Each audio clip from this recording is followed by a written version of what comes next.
మన ప్రభువును రక్షకుడైన యేసుక్రీస్తు నామములో మీ అందరికీ నా శుభాభివందనాలు. 40వ రోజుకి ఈ యొక్క అరుణోదయ వాక్య పఠనం నడిపించిన దేవునికి వందనాలు.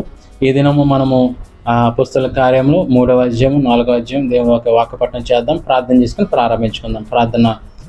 మా ప్రియ పరలోకపు తండ్రి, నీ నామానికి వందనాలు ప్రభా. ఈ దినము అరుణోదయ వాక్య పఠనం ప్రభా, అపోస్తలుల కార్యం 3-4 అధ్యాయం చదువుతుండగా మీ తోడు మీ సహాయం మాకు దయచేయమని అడుగుతున్నాను తండ్రి. ఏ విధమైన ఇబ్బంది లేకుండా ప్రశాంతంగా ఈ యొక్క కార్యక్రమం జరిగించిన కృప మాకు దయచేయమని అడుగుతూ సమస్తం మీ చేతులుగా అప్పగించుంటూ మా ప్రియుడు రక్షకుడైన యేసుక్రీస్తు నామములో ఈ ప్రార్థన సమర్పిస్తున్నాం తండ్రి, ఆమేన్.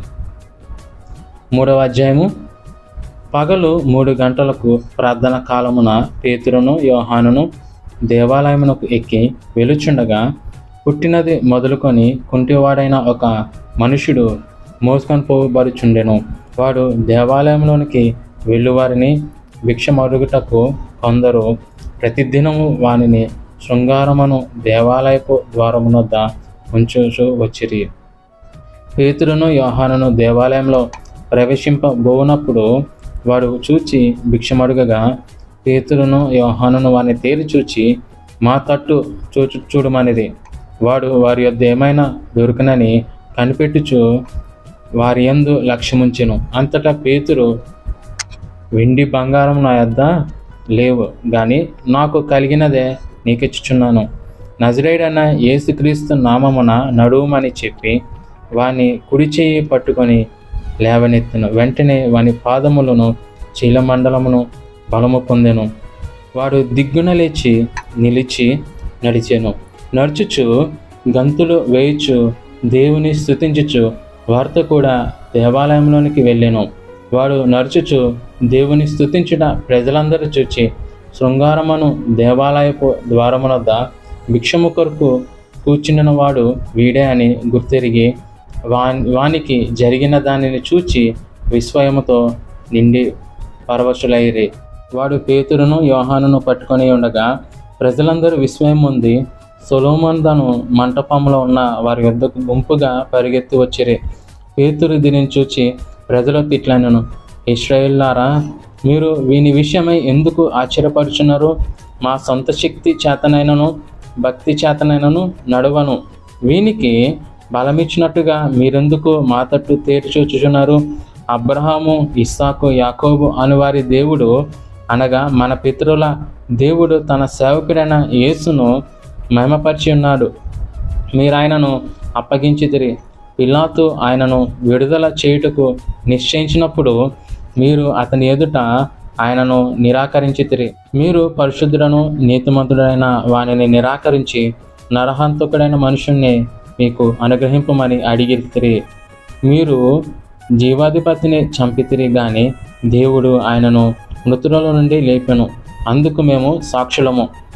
ఆయన నామమందలి విశ్వాస మూలముగా ఆయన నామమే మీరు చూచి ఎరిగి ఉన్న వీనిని బలపరచెను. ఆయన వలన కలిగిన విశ్వాసమే మీ అందరి ఎదుట వీనికి ఈ పూర్ణ స్వస్థత కలగజేసెను. సహోదరులారా, మీరును మీ అధికారులను తెలియక చేసితరని నాకు తెలియను. అయితే దేవుడు తన క్రీస్తు శ్రమపడునని సమస్త ప్రవక్తల నోట ముందుగా ప్రచురించిన విషయములను ఇలాగూ నెరవేర్చెను. ప్రభువు సముఖము నుండి విశ్రాంతి కాలములో వచ్చినట్లు మీ కొరకు నియమించిన క్రీస్తు ఆయన పంపునట్లును మీ పాపములు తుడిచివేయబడు నిమిత్తమును మారుమనసు నుండి తిరుగుడి. అన్నిటికీ కుదురుబాటు కాలములో వచ్చునని దేవుడు ఆది నుండి తన పరిశుద్ధ ప్రవక్తల నోట పలికించెను. అంతవరకు యేసు పరలోక నివాసి ఉండుట ఆవశ్యకము. మోషిట్లనెను, ప్రభు అయిన దేవుడు నా వంటి ఒక ప్రవక్తను మీ సహోదరుల నుండి మీ కొరకు పుట్టించును. ఆయన మీతో ఏమి చెప్పినను అన్ని విషయములలో మీరు ఆయన మాట వినవలెను. ఆ ప్రవక్త మాట విననివాడు ప్రజలలో ఉండకుండా సర్వనాశనమగునెను. మరియు సమూయేలు మొదలుకొని ఎందరూ ప్రవక్తలు ప్రవచించిరో వారందరూ ఈ దినమును గూర్చి ప్రకటించిరి. ఆ ప్రవక్తలకును దేవుడు అబ్రహాముతో నీ సంతానమందు భూలోక వంశములన్నీ ఆశీర్వదింపబడునని చెప్పి మీ పితరులతో చేసిన నిబంధనకును మీరు వారసులై ఉన్నారు. దేవుడు తన సేవకుని పుట్టించి మీలో ప్రతివానిని వాని దుష్టత్వం నుండి మళ్లించుట వలన మిమ్ము నాశీర్వదించుటకును ఆయనను మొదట మీ యొద్దకు పంపినని చెప్పెను. 4వ అధ్యాయము. వారు ప్రజలతో మాట్లాడుచుండగా యాజకులను, దేవాలయపు అధిపతియు, సద్దుకాయులను వారు ప్రజలకు బోధించుటయు, యేసును బట్టి మృతులలో నుండి పునరుత్థానమును కలుగునని ప్రకటించుటయు చూచి కలవరపడి వారి మీదకి వచ్చి వారిని బలాత్కారముగా పట్టుకొని సాయంకాలమైనందున మరునాటి వరకు వారిని కావలిలో ఉంచిరి. వాక్యము వినిన వారిలో అనేకులు నమ్మిరి. వారిలో పురుషుల సంఖ్య ఇంచుమించు 5,000 అయ్యెను. మరునాడు వారు అధికారులను, పెద్దలను, శాస్త్రులను యెరూషలేములోను కూడుకొనిరి. ప్రధాన యాజకుడైన అన్నయ్యో, కయపయో, యోహానును, అలెగ్జాండరును, ప్రధాన యాజకుని బంధువులందరూ వారితో కూడా ఉండిరి.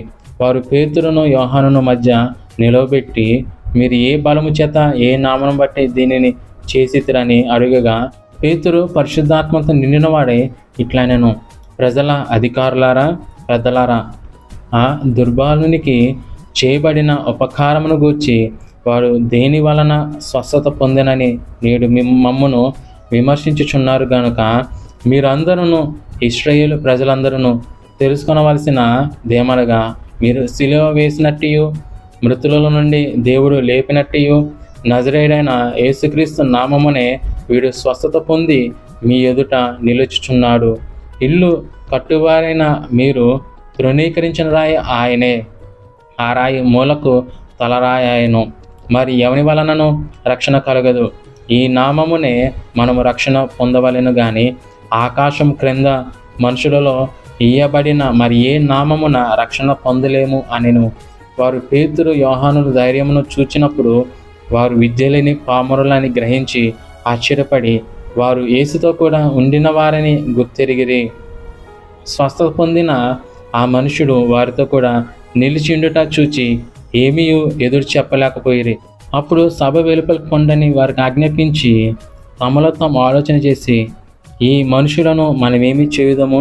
వారి చేత ప్రసిద్ధమైన సూచక్రియ చేయబడి ఉన్నదని యెరూషలేములో కాపురమున్న వారందరికీ స్పష్టమే.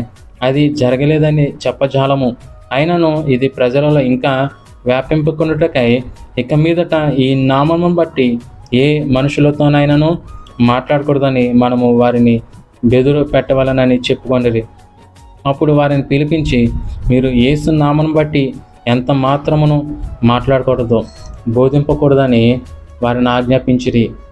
అందుకు పేతురును, యోహానును వారిని చూచి, దేవుని మాట వినుట కంటే మీ మాట వినుట దేవుని దృష్టికి న్యాయమా? మీరే చెప్పుడి. మేము కన్న వాటిని, విన్న వాటిని చెప్పక ఉండలేమని వారికి ఉత్తరం ఇచ్చిరి. ప్రజలందరూ జరిగిన దానిని గూర్చి దేవుని మహిమపరచుచుండిరి గనుక సభవారు ప్రజలకు భయపడి వీరిని శిక్షించు విధమేమీ కనుగొనలేక వీరిని గట్టిగా బెదిరించి విడుదల చేసిరి. స్వస్థపరచుట అను ఈ సూచక్రియ ఎవని విషయంలోనూ చేయబడెనో వాడు 40 ఏండ్ల కంటే ఎక్కువ వయసు గలవాడు. వారు విడుదల నుండి తమ స్వజనుల వద్దకు వచ్చి ప్రధాన యాజకులను, పెద్దలను తమతో చెప్పిన మాటలన్నిటినీ వారికి తెలిపిరి. వారు విని ఏక మనసుతో దేవునికి ఇట్లు బిగ్గరగా మొరపెట్టిరి, నాదా, నీవు ఆకాశమును, భూమిని, సముద్రమును, వాటిలోని సమస్తమును కలగజేసిన వాడవు. అన్యజనులు ఎలా అల్లరి చేసిరి?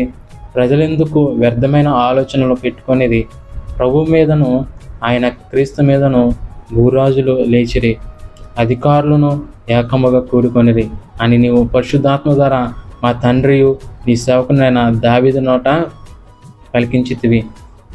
ఏవి జరగవలనని నీ హస్తమును, నీ సంకల్పమును మందు నిర్ణయించునో వాటన్నిటిని చేయుటకై నీవు అభిషేకించిన నీ పరిశుద్ధ సేవకునైన యేసునకు విరోధముగా హేరోదును, పొంతి పిలాతును అన్ని జనులతో, ఇశ్రాయేలు ప్రజలతో ఈ పట్టణమందు నిజముగా కూడుకొనిరి.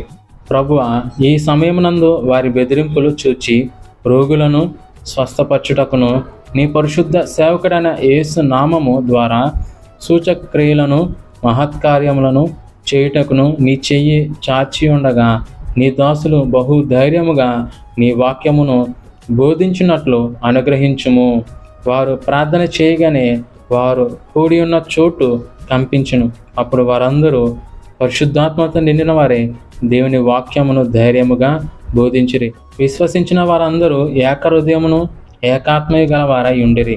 ఎవడును తనకు కలిగిన వాటిలో ఏది తనదని అనుకోలేదు. వారికి కలిగినదంతయు వారికి సమిష్టిగా ఉండెను. ఇదియుగాక అపోస్తలులు బహుబలముగా ప్రభువైన యేసు పునరుత్థానమును గూర్చి సాక్ష్యమిచ్చిరి.